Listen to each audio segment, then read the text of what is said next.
My name is Lisa. I'm one of the co-founders of Colors Plus Youth Center.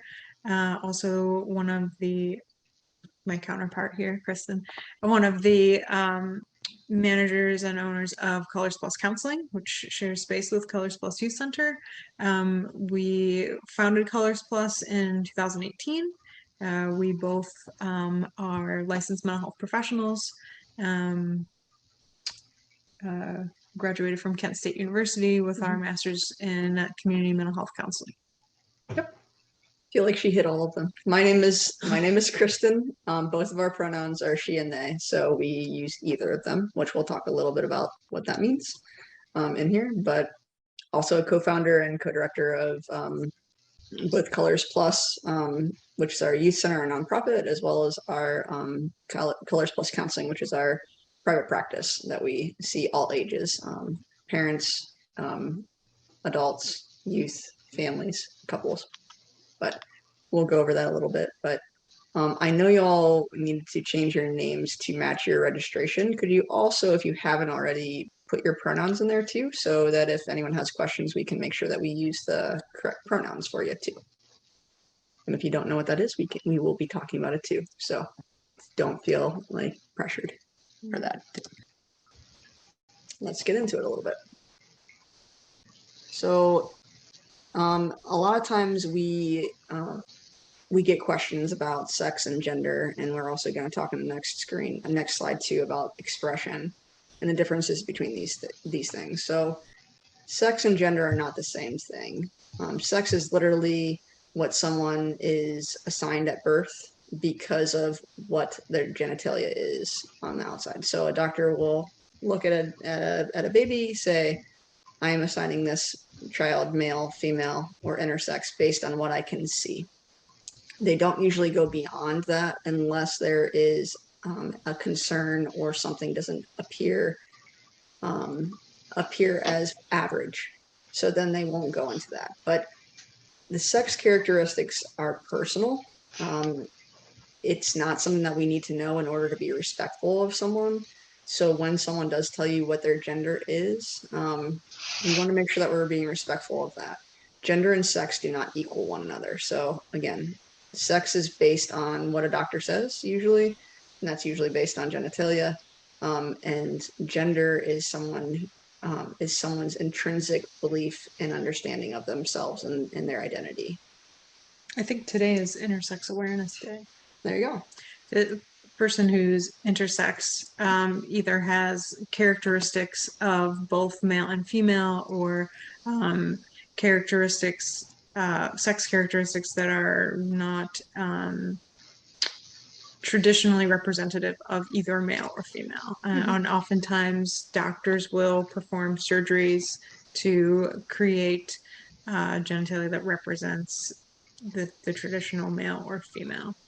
If you know a redhead, you probably know someone who's intersex, because it's the same percentage of people, but a lot of people don't know if they're intersex unless it was something that was very obvious with genitalia, external genitalia at birth.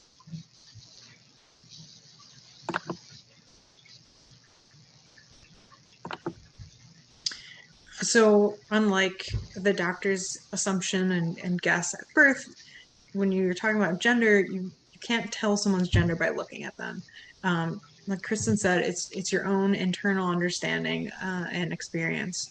So oftentimes our brain likes to look at people and place them in categories, and sometimes it can be confusing when we see people where we don't really know where to place them, but we can't and we shouldn't assume from what we see. So it is an internal understanding, so you really don't know what someone's gender is unless you ask them.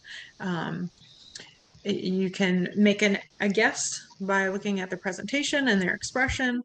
If someone is feeling safe and comfortable and using their hair and their clothes and their behaviors and things like that to express their gender, then we might have a better idea. Sometimes people don't feel safe to do this, and so really we just don't know someone's gender based on what we see. because of that. Mm-hmm. So you just want to be mindful when you're um, uh, looking at someone, that you're, asking pronouns, or sharing your own pronouns, and then you kind of are getting a better understanding of who this person is that you're talking with. And remembering that gender identity can change over time. It's something that can be fluid, especially with our younger folks. We see some experimentation and experiencing and exploration of different gender identities, and uh, a lot of parents sometimes wonder about a phase of things. And this is where that idea comes from, because gender identity can change over time.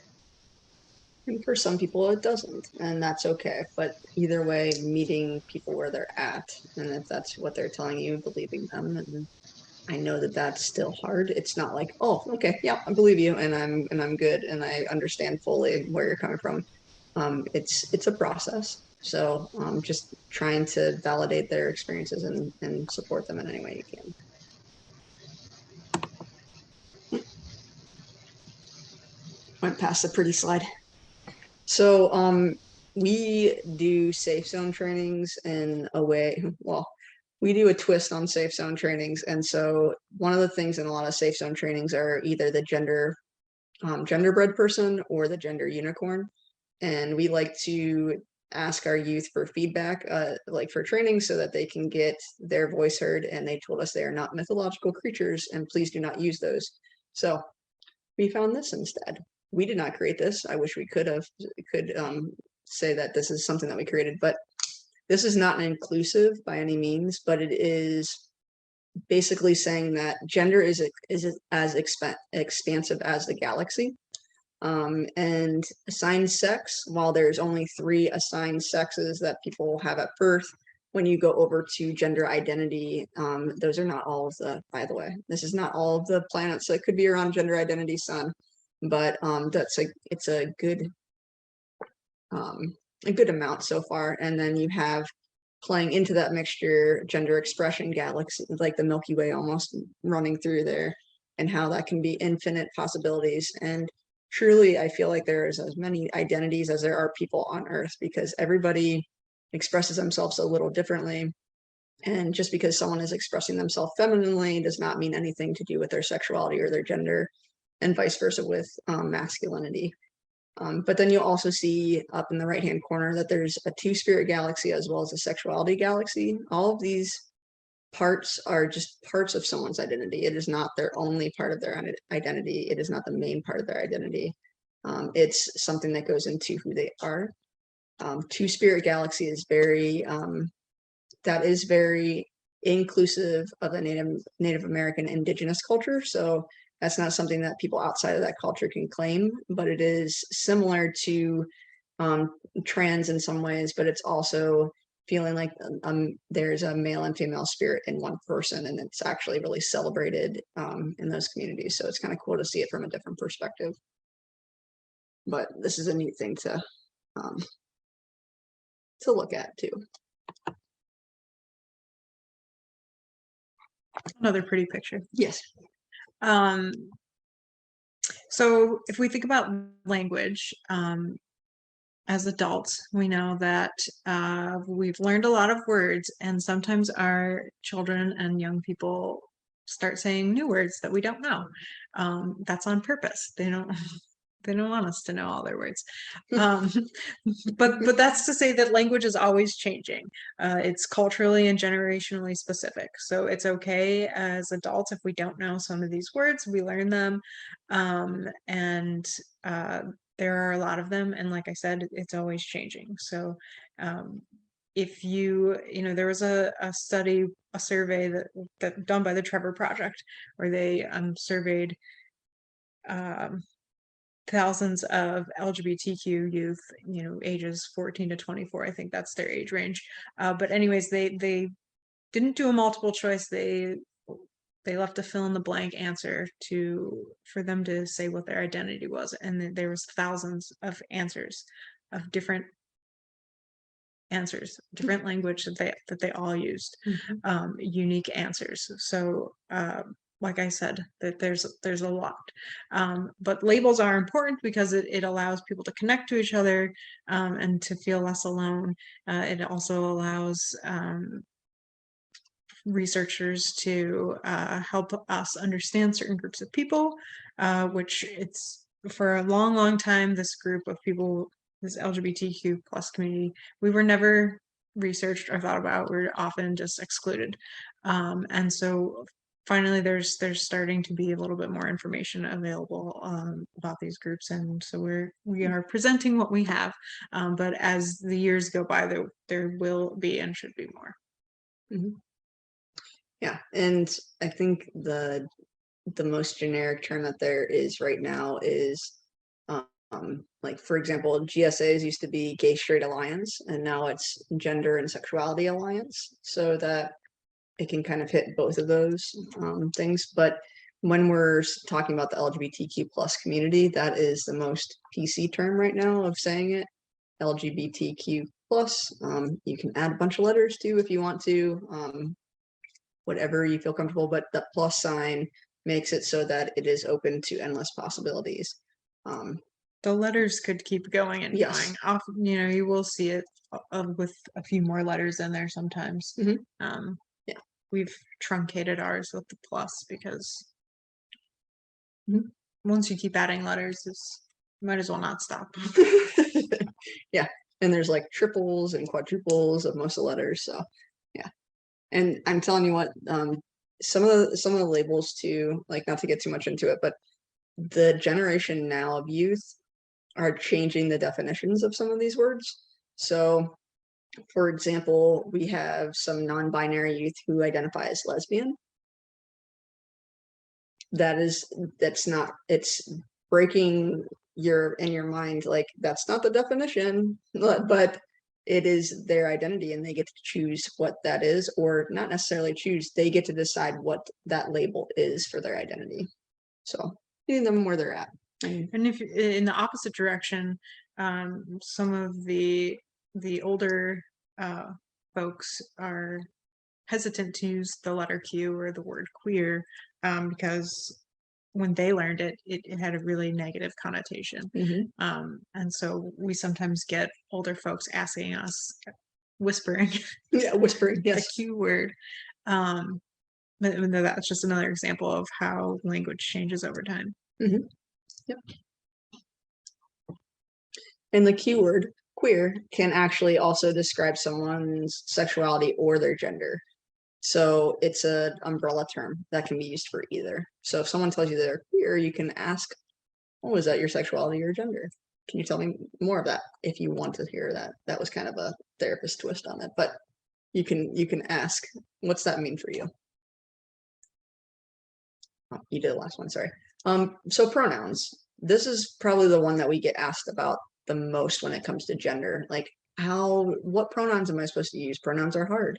And they are, especially if you've been using one or a certain one for someone for their whole life, and it's changing, or you're adjusting to a new one, or going back and forth, because we have some youth who are gender fluid too. And so depending on the day, depending on the morning or afternoon, sometimes it might change. So kind of going back to what I said earlier, meeting people where they're at and realizing that we don't need to understand it to respect it. It's great if you want to try to understand it and they're willing to share it, but just trying to meet them when they're at. Okay, like, you can say, okay, I don't understand, but I will respect it. Just like this really nice picture on the side shows, it's explaining pretty much what we said in the first two slides. Gender, sex, and expression, and sexuality, actually, all four of those things, they don't equal one another. So someone's expression, someone's gender does not equal who they are, and what pronouns they're using. And it doesn't equal their sexuality either. And this youth group right now, 1 in 4 of them use pronouns or pronoun combinations that fall outside of the binary. So outside of the binary is she and he. So anything outside of she and he, they are considered outside of the binary. So I said we would talk about what she and they means. So You can see it on the top left-hand corner of the picture too. For that person, they use she and they as well. It's going to be unique for each person why they do that, but when me and Lisa describe it, it's pretty similar. Where we're comfortable with either. We have used she and her most of our lives, and then they and them also feels fitting and feels affirming too. So there's not a huge long explanation, but that's why it feels good for us to use both. Go ahead. Well, I was going to say, people have asked us before if that means they have to alternate between she and they each time they use a pronoun to refer to someone who uses she and they pronouns. And no, like Kristen said, either is appropriate. Yeah, I think it was an English teacher too, so they were really wanting to make sure that they were using them in the correct ways too. You don't have to alternate, it means you can use either one. Sometimes people will say the one that they prefer the most first, but others don't necessarily do that. So you can always ask if there's one that someone would like over the other for pronouns too. And just being aware of our biases and expectations that we have out there. I mean, we from a very young age are putting things in boxes because that's a way of understanding them. And that's our way of grouping things together and being able to interact and feel comfortable and safe. So it's okay if it takes some time to understand it. It's okay if it takes some time to feel comfortable with it.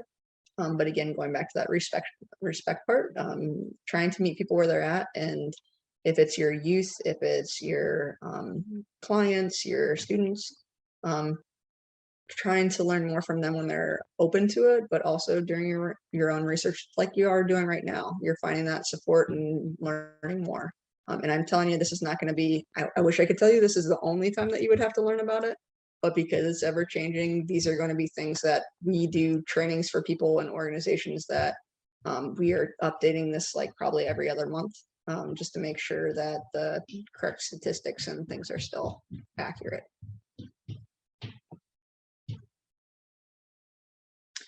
Okay, so if you're not familiar with gender dysphoria, here's a little bit about what that means. And I apologize for the language because I did take it out of the DSM, so it's boring, not fun kind of language. But basically, they say it's a marked incongruence between one's experience and expressed gender and their assigned gender. And so of at least 6 months, this is, in order to have this diagnosis applied to you, of at least 6 months duration, and then manifested by different things in children and adolescents, but pretty similar. Obviously, children and adolescents are not doing the same things. So a strong desire to be of another gender, preference for wearing either masculine or feminine clothing that don't match the assigned sex at birth, preference for cross-gender roles in play or toys, playmates, things like that. Also could include a dislike of one's sexual anatomy, or for example, to a strong desire to rid one of one's penis, things like that. You don't have to have all of these things in order to have gender dysphoria. These are just some examples of things that a child or an adolescent might experience that you would call gender dysphoria. So in adolescence, it looks a little different because you have secondary sex characteristics that are starting to develop that might be really uncomfortable for a person. A strong desire to be treated as another gender, a strong conviction that one has typical feelings and reactions of another gender, things like that. Gender dysphoria can occur very young. I think here, yes, as young as age 2, although it's not very common for it to occur that young. It can, though. I know when my child was 2, he didn't have this concept developed, but every child is different, so it can happen that young. And it does occur more commonly in children who are assigned male at birth. That's what this AMAB here, you see AMAB, that's assigned male at birth. It does occur more commonly for them. Interestingly here, you see that in most children, gender dysphoria does disappear before or early in puberty. So it only has a 12 to 27% persistence rate to move forward through adolescence and adulthood. So like we said before, gender identity can change over time, and this is a great example where it's backed up by science that only in 12 to 27% of cases of gender dysphoria does it persist. So I think, if you're concerned about your child or wondering about your child and thinking about what life is going to be like for your child, if your child experiences gender dysphoria, we don't know. So the most important thing is to support your child as they are in the moment that they are, and not, try not to be too far ahead of yourself, because we're not really sure what that's going to look like, and your child isn't really going to have that answer either. No, and it's just like you were saying, I think that it's again coming back to meeting the person where they're at. And whether it's a phase or not, the more support you're able to give, the more open they're going to be if it changes, and they're going to tell you how they're feeling or what they're experiencing, not just within themselves, but when they're interacting with others too.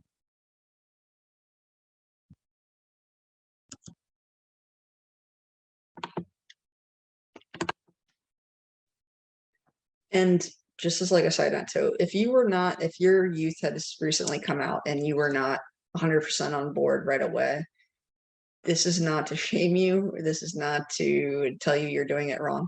This is just information so that we can learn and continue to grow and do things a little bit differently moving forward. When we look at gender dysphoria and adolescence, the persistent rate is actually a little bit greater than for it to persist into adulthood than when you look at children with gender dysphoria. So that's important to keep in mind. And also, many adolescents have gender dysphoria as adolescents, not necessarily needing to have it through childhood. It's not exactly linear like that. So I think the significant thing here is that adolescents are it's developmentally appropriate for them to be experimenting and exploring things like their identity and who they are and who their friends are and all of these kinds of things. Something that generations previously didn't necessarily explore at this stage, but it is totally normal and developmentally appropriate for them to be exploring this at this time in their life. Mm-hmm. Yeah, and just like Lisa said, it's still valid if someone has dysphoria at any age, whether they had it previously or not. It could be an adult experiencing it for the first time, and it's still validating. It's not a prerequisite to have previously at any age. So if I haven't said it like 5 times already, respecting someone when they tell you who they are, believing them. We don't need to understand to respect it, and mirroring their language. So if someone's saying, these are my pronouns, this is the name I want to use, then that is what we're going to use. When we make mistakes, because we will make mistakes, especially if it's our youth that we're used to saying different pronouns or different name their whole life, we're going to make mistakes. So when we make mistakes, apologizing, correcting ourselves, and then moving on. And if we need to process it further, processing it with a partner or a friend, so that we can help the youth feel safe. Not saying that you don't talk to youth about your feelings, but when it comes to something like this, if it's not something that we don't want to make it about ourselves whenever it's about their identity. Doing our own research, which is exactly what I said earlier, you all are doing right now. You are taking the time that you could be doing anything with your Tuesday evening, and you decided to come here and learn and grow. You are doing exactly that. This isn't easy to reach out. It's not easy to even listen, let alone ask questions and be engaged. So you should really be acknowledging how much you're putting into this and how hard it is to get support. So if we can do anything to help support you, and if we can give any resources, making sure you're getting that support you want and need. Like Nicole said, Connecting for Kids has a great amount of resources and they're amazing. We would love to help in any way that we can and collaborate with each other and with all of you in making sure that you have those resources.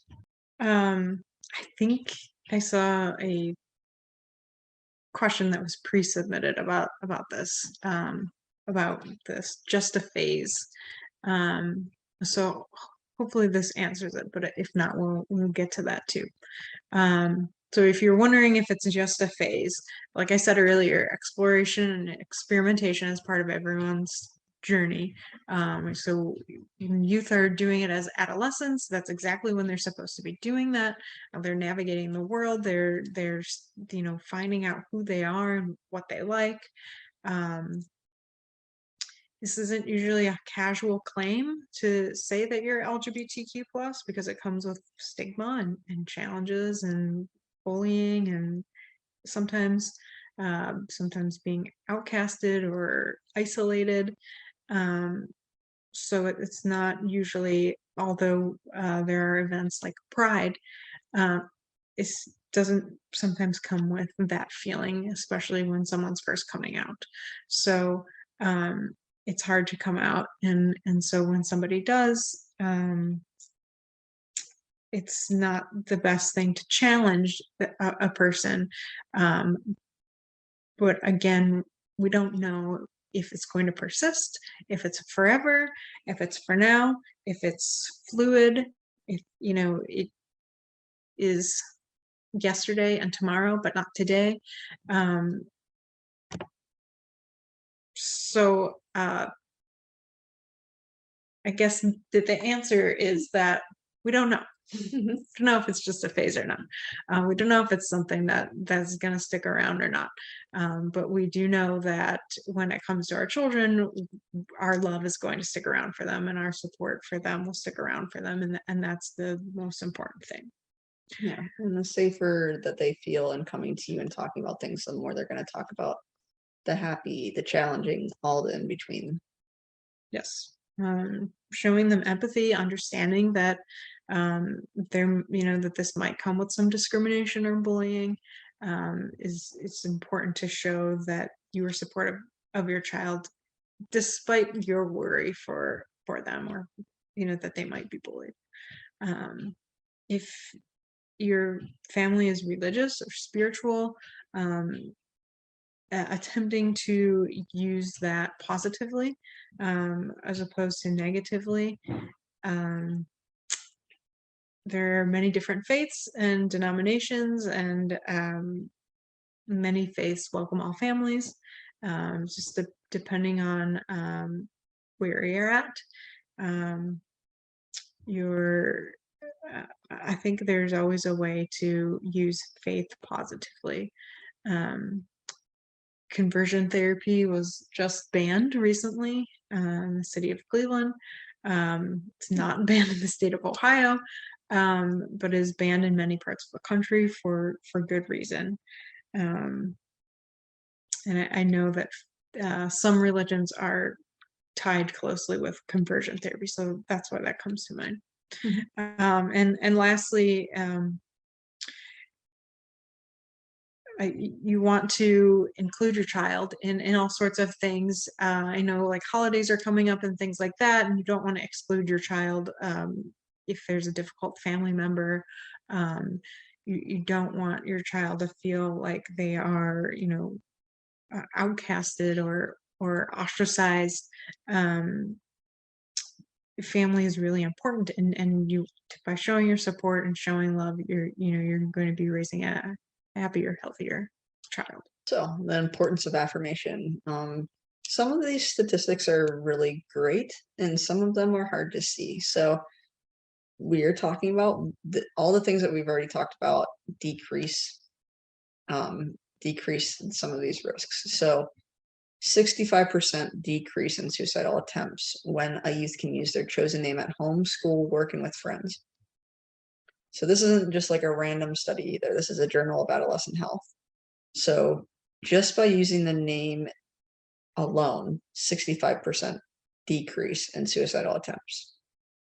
Then you see that when a transgender student's name and pronouns are used, 29% decrease in suicidal ideation. So we go from 65% drop for attempts, and then we have 29% decrease for suicidal ideation. So those are huge, huge numbers. I hate that there's any youth or any person really that has suicidal ideation, let alone attempts. But if something like this can decrease that so greatly, just imagine what it's like to be in an affirming household. That decreases all the things across the board. And then you have 78% of transgender non-binary youth reporting their health has been poor, either most of the time or always during the pandemic. So I know that we have all been very vulnerable and very in a challenging space with the pandemic. Unless you're an introvert, then you've been thriving. But all of our youth who are part of the trans and gender expansive community, depending on their household, if they can't be their authentic self, if they can't interact with other youth who are supportive of them, it really, really harms their mental and physical health. So we want to make sure that they're around supportive adults, supportive peers, supportive staff members and teachers if they're going to a public school or private school, not homeschooled. But in either way, making sure that they're surrounded by a supportive group of people. Just a quick from our two programs here, our Create and Connect Art Therapy and our Trans U program that we run weekly. We do survey our youth. So this is just showing that treatment, art therapy treatment, and social support through Trans U is really effective. We always ask our youth, how we're doing before they started coming to Colors and how they're doing after they've been coming to Colors, and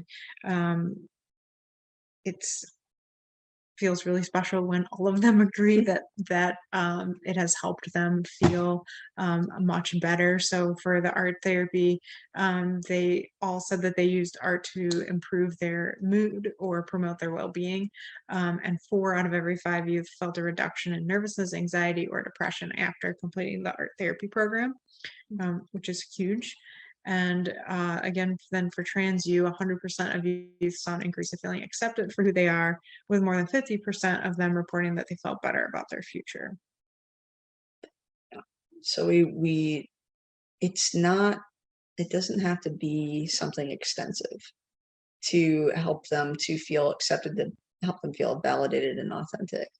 Having connections to other people, having connections to other adults, for yourselves, that can make a huge, huge difference in quality of life for everyone.